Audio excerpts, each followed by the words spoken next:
ভালোবাসা দিবস উপলক্ষে এরকম একটা কেক কিন্তু আপনারা বানিয়ে প্রিয়জনকে সারপ্রাইজ করতেই পারেন। আর এটা হচ্ছে রেড ভেলভেট কেক। আমি খুব সহজ রেসিপিতে আজকে আপনাদেরকে দেখাবো। আর আগেই বলিনি আমি কিন্তু প্রফেশনাল বেকার না, তারপরেও মানে চেষ্টা করেছি। আশা করি আপনাদের ভিডিওটা ভালো লাগবে। আর দেখতে কতটা লোভনীয় হয়েছে কেকটা দেখেই বুঝতে পারছেন। তো রেসিপিটা শুরু করছি। প্রথমেই এখানে একটা বোলের মধ্যে আমি 3/4 কাপ নিয়ে নিয়েছি হচ্ছে ময়দা। তারপরে নিয়ে নিচ্ছি এখানে 1 টেবিল চামচের মতো গুঁড়া দুধ, 1 টেবিল চামচের মতো কোকোয়া পাউডার, আর দিয়ে দিচ্ছি 3/4 চা চামচ বেকিং পাউডার, আর 1/4 চা চামচ দিয়ে দিলাম হচ্ছে বেকিং সোডা। এই দুটাই একসাথে দিয়েছি এবং খুব ভালো করে এই উপকরণগুলোকে একটু চেলে নিব। আর একবার না, প্রায় 3 থেকে 4 বার চেলে নিয়েছি অফ ক্যামেরাতে। আপনারাও এটা করবেন যাতে কোনো ধরনের কোনো লাম্পস না থাকে। তো এই প্রসেসটা শেষ করার পরে এখানে আমি দিয়ে দিচ্ছি হচ্ছে 1 চিমটি লবণ, মানে খুবই সামান্য পরিমাণে লবণ দিয়ে দিচ্ছি। দিয়ে এগুলোকে মিশিয়ে আমি একটা সাইডে রেখে দিচ্ছি।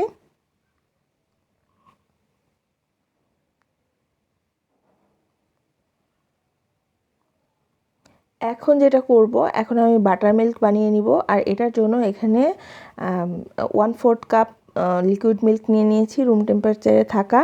আর এখানে দিয়ে দিচ্ছি হচ্ছে 1 চামচের মতো ভিনেগার, চা চামচের 1 চামচ ভিনেগার দিয়ে দিয়েছি। দিলেই দেখবেন দুধটা একটু ছানা ছানা কাটতে শুরু করেছে। এটাই হলো বাটার মিল্ক। আর এখানে আমি অ্যাড করে দিচ্ছি হচ্ছে 1 চা চামচের মতো কফি, ইনস্ট্যান্ট যে কফিটা থাকে সেটা দিয়ে দিচ্ছি।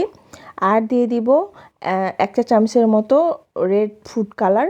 এটা হচ্ছে রেডম্যান ব্র্যান্ডের এবং মানে কালারটা খুবই ভালো। তো দিয়ে খুব ভালো করে নেড়ে চেড়ে গুলে আমি সাইডে রেখে দিচ্ছি।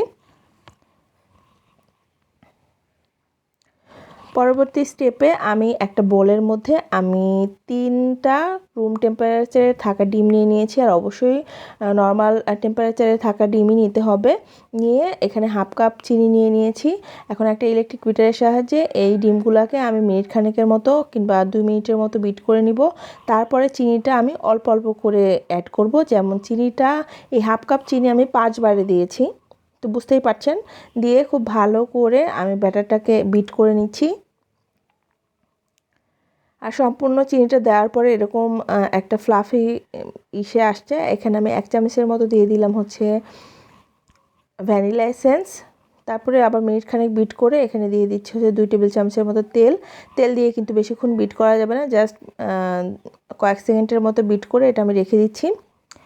এখন এখানে আমি অ্যাড করে দিব হচ্ছে শুকনো উপকরণগুলো, যেগুলো কেকের ব্যাটারের মধ্যে দিতে হবে। তো আগেই চেলে রেখেছিলাম যে, তো ওখান থেকে অল্প একটু শুকনো উপকরণ এখানে দিয়ে দিচ্ছি। আর দিয়ে দিচ্ছি যে বাটার মিল্কটা বানিয়ে রেখেছিলাম, সেটাও কিন্তু অল্প পরিমাণে দিলাম। দিয়ে আস্তে আস্তে একটা হ্যান্ড হুইক্সের সাহায্যে এটা ফোল্ডিং মেথডে আমি মিশিয়ে নিব। আর এটা তাড়াহুড়া করতে যাবে না, তাহলে কিন্তু ডিমের ম্যারাংটা বসে যেতে পারে, তখন কিন্তু কেকটা ভালো হবে না। তো এই কাজটা আপনাকে একটু ধৈর্য সহকারে আস্তে আস্তেই করতে হবে। তো আমি সম্পূর্ণ শুকনো উপকরণ আর বাটার মিল্ক এখানে দিয়ে দিয়েছি এবং সম্পূর্ণটা এখানে লেগেছে। এখন একটা 8 ইঞ্চির মোল্ডের মধ্যে নিচে আমি বাটার পেপার বিছিয়ে নিয়েছি সামান্য অয়েল ব্রাশ করে। তারপরে এর মধ্যে ব্যাটারটা দিয়ে দিলাম ঢেলে।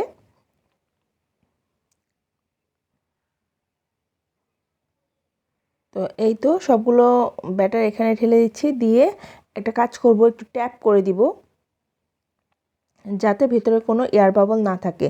এয়ার বাবল থাকলে কিন্তু কেকটা মানে বেশি বড় বড় ছিদ্র দেখা যাবে, ভালো লাগবে না দেখতে। তো চেষ্টা করবেন এভাবে ট্যাপ করতে। এরপরে চুলায় কিন্তু আগে থেকে আমি একটা পাতিল বসিয়ে দিয়েছিলাম, যেটার মধ্যে আমি কেকটা বেক করব। তো এখন এটার উপরে স্ট্যান্ড দিয়ে দিয়েছি, দেখতেই পাচ্ছেন।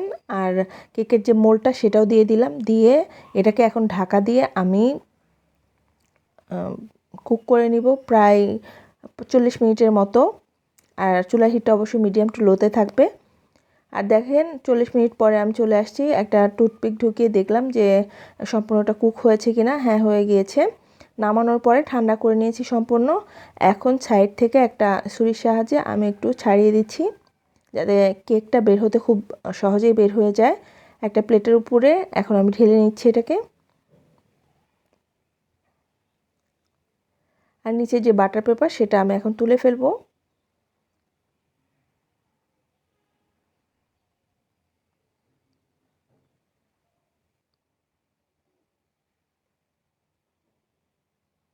তো ওঠানো হয়ে গেলে আমি এই কেকটাকে স্লাইস করে নিচ্ছি 2টা ভাগে।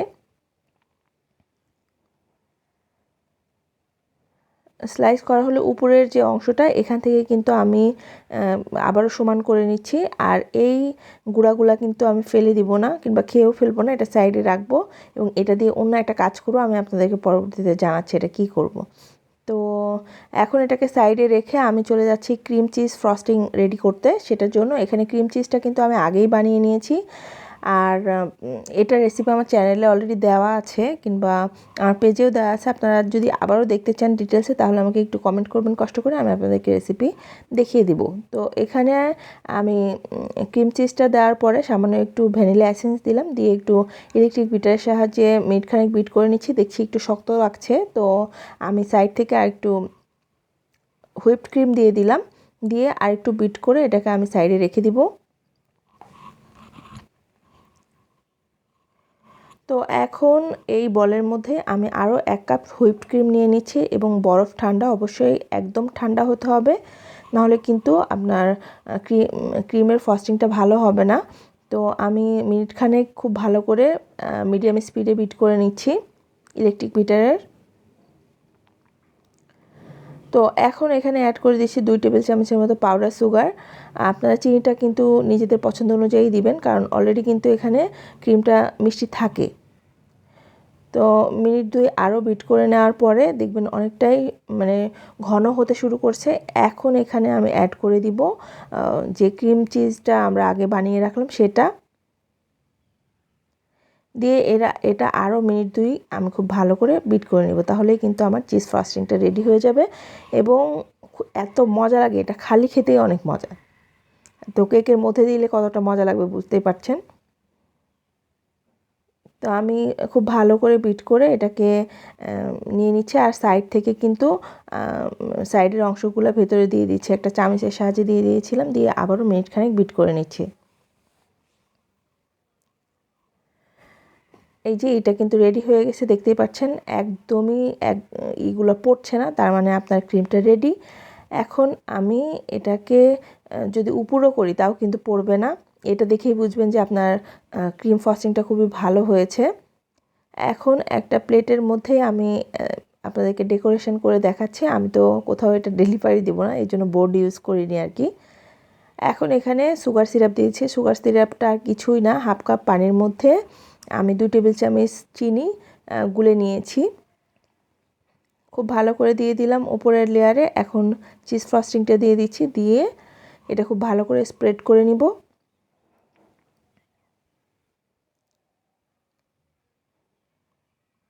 আপনারা কি টাইপের লেয়ারিং মানে কি পরিমাণে চিজ লেয়ারিংটা খেতে চান সেই অনুযায়ী দিয়ে দিবেন। তো খুব ভালো করে স্প্রেড করা হয়ে গেলে আমি উপরের লেয়ারটা বসিয়ে দিচ্ছি, দিয়ে উপরেও আমি একইভাবে সুগার সিরাপ দিয়ে দিব, দিয়ে আবারও কিছু ক্রিম লাগিয়ে আমি এটা ক্রাম্প কোট করে নিব।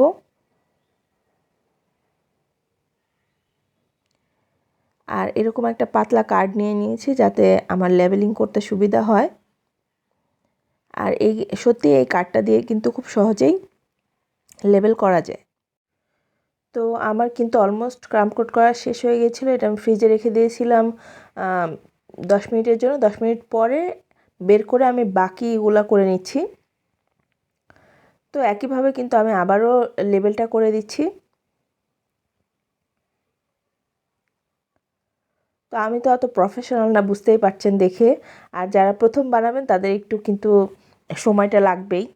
যারা কেক বানাতে বানাতে অভ্যস্ত তাদের এত সময় লাগে না, কিন্তু যারা নতুন বানায় তাদের তো মানে একটু সময় লাগবেই। তো যাই হোক, আমি খুব ভালো করে উপরেরটাও লেবেল করার চেষ্টা করছি। লেবেল করা হয়ে গেলে আমি দেখেন সাইডটা কীভাবে পরিষ্কার করছি। একটা প্যালেট নাইফের মাথায় কিন্তু টিস্যুটা নিয়ে জাস্ট এভাবে ঘোরালেই আপনার প্লেট কিংবা বোর্ড যেটাই বলেন খুব ভালো করে ক্লিন হয়ে যাবে এবং কেকে কোনো মানে হার্ম হবে না, কেকে কোনো আঘাত লাগবে না আর কি। তো এখন আমি উপরে ডেকোরেশনটা করে নিচ্ছি। যে বললাম না যে গুঁড়াগুলো আমি কিভাবে বানিয়েছি, কেকের উপরের যে স্লাইসগুলো আমি রেখে দিয়েছিলাম ওইটাতে আমি চুলায় টেলে নিয়েছি একটু, নিয়ে 2-3 ফোঁটা কালার দিয়ে আবারও ঠান্ডা করে ব্লেন্ড করে নিয়েছি। তখনই এই কেকের গুঁড়াটা রেডি হয়ে গিয়েছে। তো চারিদিক দিয়ে এভাবে কেকের গুঁড়া দিয়ে মাঝখানে আমি হোয়াইট চকলেট দিয়ে দিচ্ছি একটু গ্রেট করে। এটা খুবই সিম্পল ডেকোরেশন, দেখতেও ভালো লাগে, খেতেও ভালো লাগে কিন্তু। তো উপরের দিকে এভাবে হোয়াইট চকলেটটা দিয়ে দিচ্ছি। এরপরে মাঝখানে একটা চেরি বসিয়ে দিব। ব্যাস, উপরের ডেকোরেশন শেষ। এখন আমি সাইডে করব কি, যে কেকের গুঁড়াটা বানিয়েছিলাম সেটাই কিন্তু পাতলা একটা কার্ডের সাহায্যে জাস্ট ট্যাপ করে লাগিয়ে দিব। তাহলেই কিন্তু নিচেও দেখতে খুব সুন্দর লাগে। খুবই ইজি, বাসায় যে কেউ ট্রাই করলেই পারবেন। তো ডেকোরেশন শেষ হয়ে গেলে এটাকে আমি ফ্রিজে আরও 10 মিনিট রেখে পরে সার্ভ করব। তো এই তো আজকের রেসিপি এই পর্যন্তই। আশা করি যারা দেখেছেন আমার ভিডিওটা আপনাদের ভালো লেগেছে। যদি ভালো লাগে প্লিজ একটা লাইক কমেন্ট শেয়ার করবেন, আর পেজটি ফলো করবেন যদি আমার ফেসবুক থেকে দেখেন, আর ইউটিউব থেকে দেখলে অবশ্যই চ্যানেলটিকে সাবস্ক্রাইব করবেন। কেকের টেস্ট কিন্তু অনেক মজা হয়েছিল, তো বাসায় ট্রাই করতে পারেন। ভালো থাকবেন সবাই, আল্লাহ হাফেজ।